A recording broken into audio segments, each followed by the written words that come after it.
This is to answer the question, did you sue the hospital for what they did, taking your uterus, pushing you to C-section, cutting your artery, not giving you blood for 2.5 hours while you were hemorrhaging to death, ripping your uterus and cervix and vagina with a Jada device, embolizing you, watching you bleed out another day, and then finally emergent hysterectomy after a very healthy, normal pregnancy. And the only reason I had a C-section is because my baby wasn't descending fast enough in my pelvis, because she was OP, possibly ROP. Yeah, I tried to sue, and I'm in California, so it's very hard to sue because I didn't lose my ability to think, I didn't lose my sight, I didn't lose any of my limbs, and I'm not paralyzed, so I can return to work, so I can still have the same finances that I've always had in my life, because physically my body is capable of still doing the same job that I did prior to the medical neglect that I suffered and surgical error. But as far as like my emotions and stuff, I was traumatized because it was very painful going through all of that. And then now I can't have more kids, even though I want more kids. So, future kids, if I have them, will be expensive, either through adoption or surrogacy. So that sucks. And then, ongoing like physical therapy and potential future medical problems just because of having to have a hysterectomy at the age of 29. But in the eyes of California, they don't care about that. The law, the micro law, is written so that doctors and hospitals are protected. So if you don't have much of an economic loss like me, because I can return to work, then you're not going to be very successful at suing, because lawyers have to represent you, and lawyers are only going to do it if they know they have a lot of money coming towards them. And because I don't have much economic losses, the law in California caps the non-economic losses, so that would be my pain and suffering, which is the only thing I'd be able to sue for, which is crazy because you'd think a uterus would be worth something. But it isn't. So my pain and suffering cost would be max of, I think it was like either in the 300,000s or the 400,000s, I can't remember. But, at least a third of that would go to the lawyer. And then on top of that, any legal fees would also come out of that. And so it wouldn't be as much as you think if I did sue. And no lawyer will represent me. I had a lawyer for a brief period of time, and it really irritates me because I wasted a lot of my newborn's life trying to go through my legal case and my 1,000-page of medical documents to highlight, evidence for my case, helping my lawyer out because I'm a nurse, and he appreciated that. But then at the same time, I was trying to advocate for change through the hospital. And I was under the impression he was aware of that because I told him about it. But he didn't like that I did that. And I ended up sending a pretty long email to one of the nurses that took care of me to try to get her to advocate for change, because it seemed like she would care about something like that. But I guess she doesn't, because she sent that email to management, who sent it off to legal. And the legal team from the defense side told my legal team to get a handle on me and that I was harassing them and stuff. So then he dropped me as a client because he didn't want to represent somebody who's going off and, I don't know, making too much of a fuss, I guess. I don't know. Feels like I just experienced the Holocaust and I'm the only one that's still holding a pitchfork and enraged by it all. Everybody else is like all into the money, and the hospital is a business, and I guess that's the bottom line. It really sucks, and it feels like I've been betrayed by the healthcare system because I work in the healthcare system. It's like, how could this happen to me? But You know, that's how it goes, I guess. So yeah, I lost my uterus. It's totally due to malpractice. But because the microlaw exists, I'm not eligible basically for justice. And so another bad doctor gets to get away with almost murder, you know. She almost killed me just because of her pride. She didn't follow policy. She should have given me blood. It's just bizarre to me how she can get away with that. I was told by a patient relations complaint department person that there was a medical investigation in the hospital, but she didn't know what came of that medical investigation. So they looked at my case, but you know, I wasn't at the table, you know, talking about it. So who knows what they discussed? Because as a doctor, you can very easily sway opinions and say, you know, well, such and such was justified, or the patient never told me that, or, you know, blah, blah, blah. It's like, I really wish I had a video of the whole conversation she had with me, because it's insane. She looked me dead in the face and said, I don't think you need blood, as I was going blind and had chest pain and bed was filling up with blood. She's like, this isn't trauma. This is labor and delivery. You know, basically trying to negate my experience as a nurse. Like, I wouldn't know how much blood is too much blood. I'm like, pretty sure I'm supposed to be able to see and not have chest pain. You know, and she's like, this isn't trauma, this is labor. I'm like, didn't you get the baby out with a knife? Isn't that trauma? So crazy. It's like, labor is trauma. I'm sorry. Labor is trauma. And if a patient is suffering with hemorrhage, you should treat them like a trauma patient and give them blood. It's just wild to me. So anyway, I was trying to ask for policy change. Like, anywhere a patient can hemorrhage, the nurses should know how to use an IO, because IOs save lives. Those are interosseous lines you can put in the bone and immediately give fluid and blood products and resuscitative meds. So if you don't have access, your CPR is pretty useless. So just because they're CPR trained doesn't mean they're going to save anybody. So that's why I was pretty outraged that they couldn't put an IO in me, because I was hemorrhaging to death and they were all dinking around looking for a vein they weren't going to find. And in my 10-day hospital stay, I never got a central line, and I got horrible phlebitis, and my pressors that I was put on infiltrated during the ICU stay. And everybody's like, oh, I don't think it's infiltrated, because my whole body was puffy. So they thought, it's not infiltrated, it doesn't look puffy. I'm like, well, my whole arm is puffy because of all the fluids he gave me. It is puffy, it hurts a lot. And I had like redness all over my arm and stuff. It was absolutely infiltrating. So I had him give me the antidote for levo, and I can't remember what else I was given off the top of my head. I have to look at it, but yeah, they didn't want to give me the antidote after their pressor infiltrated in my arm. Just all kinds of crazy stuff, and they didn't want to test me for certain things, and I made them. I was like, yeah, you need to.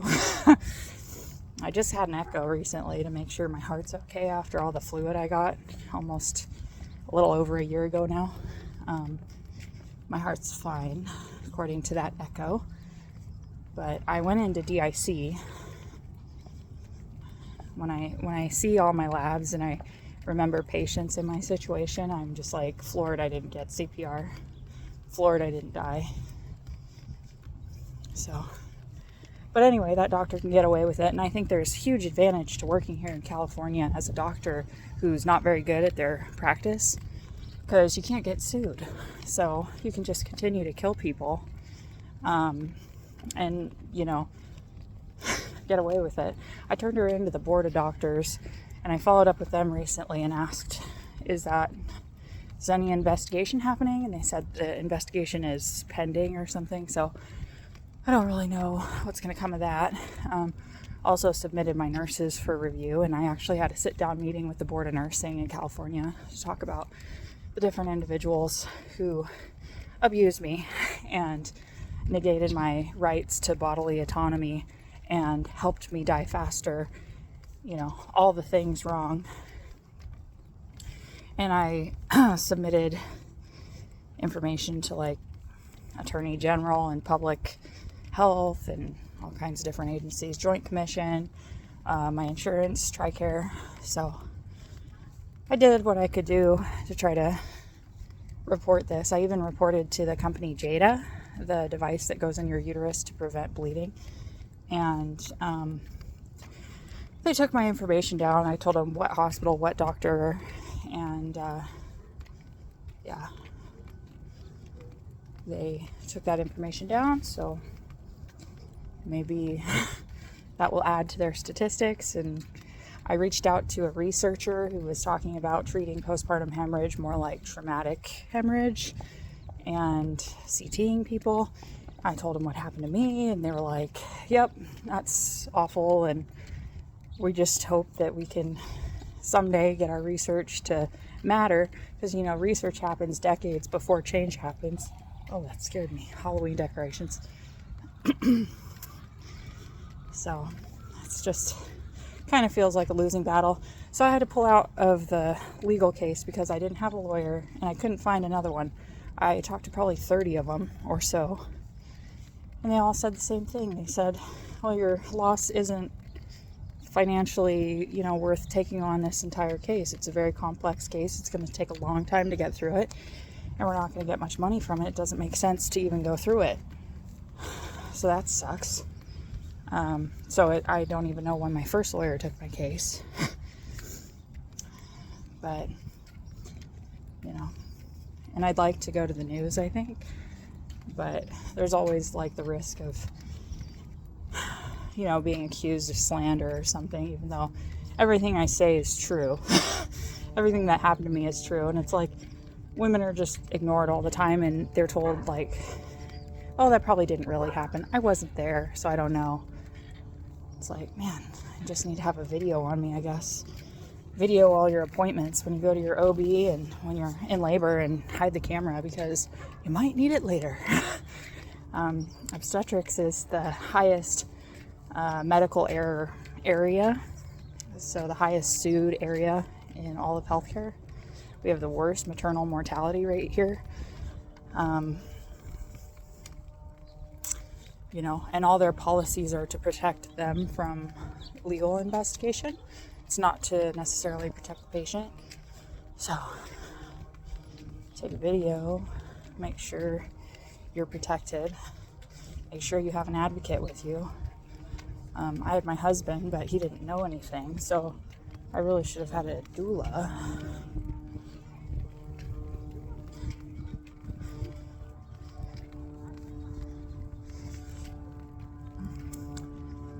I would not have my baby where I had my baby. I don't even know if I should say the name of the hospital and the doctor, but I want to. Like, I've put reviews for her and the hospital on Google, but you know, those reviews get taken down eventually. So, you know, as patients, we don't really have any way of knowing who's taking care of us,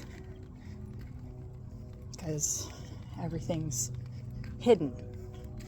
You can't look up a doctor's C-section rate. You can't look up a doctor's mortality rate. Suing them, like, unless it's in public records and it was a successful lawsuit, which only happens like less than 10% of the time, you're not going to see any evidence that patients had issue with what happened to them. So it's pretty sickening. And, you know, as much as I'm a healthcare worker and I care about doctors, I do actually care about doctors, and patients do try to abuse doctors at times, and nurses, and try to get more than what they should. I still think it needs to be a very transparent system. Like, I should know how many times you've been accused of something and how many times somebody's died in your care, and, you know, what procedure you have high complications with. That should be part of the consent. I don't know what I'm signing when I sign consent if I don't know how good you are at something. But, you know, I go over my birth a million times and I think, oh, I should have had her try to rotate the baby manually. And I think, man, every time she touched me, she injured me really severely. So it's probably a good thing she didn't touch my baby. You know, like, at the end of the day, I'll take all of the abuse if it means keeping the baby safe, but I shouldn't be abused, you know? Women should be cared for. And then I also see in the news all the time about negatives of home birth, and oh look, this woman died during a home birth, and it's not really during the home birth, it's like days later. It could be because of the home birth,